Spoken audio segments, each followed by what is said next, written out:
Fido Steezy woye fancy tiwaona woye laka woye Yo bekicha Kubel Dinogara chikuona uchipura neparotapa Wondi iginoa wondi ramba Batu nondi tapozapa Apisha pauma Sadaro baby Ndiwe wandinoda Ani Ndiwe wandinoda lady Uganizia moyo baikana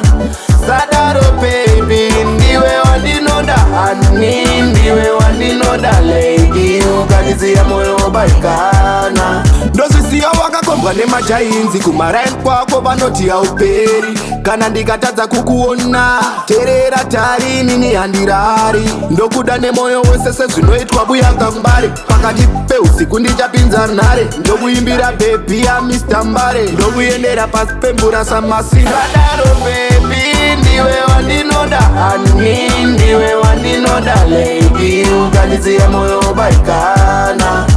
Sadaro baby ndiwe wandinoda Ani ndiwe wandinoda lady Uganizia moyo baikana Ndosiva kuteni kwenyu kuna boki Asi ndichauya namkoma toki Hanzvadzi dzako newe hadzigoni Ndichapfeka suti ya mkoma roki Ndinogara njikuona Uchipura nevarodhapa Wondi ignoa wondi ramba Unondita pozapa Iwe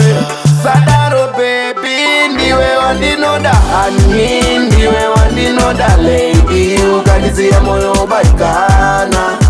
Sadaro baby ndiwe wandinoda Ani ndiwe wandinoda lady Uganizia moyo baikana Ndosisiya wakakombwa nemajainzi Kumarain kwako vanoti hauperi Kana ndikatadza kukuona Terera tarini ni handirari Ndokuda nemoyo wese sezvinoitwa buyaga mbare Pakati peusiku ndichapinza nhare Ndokuimbira baby ya Mr. Mbare Ndokuyendera pasi pembura samasina Sadaro baby ndiwe wandinoda Ani ndiwe wandinoda lady Uganizia moyo baikana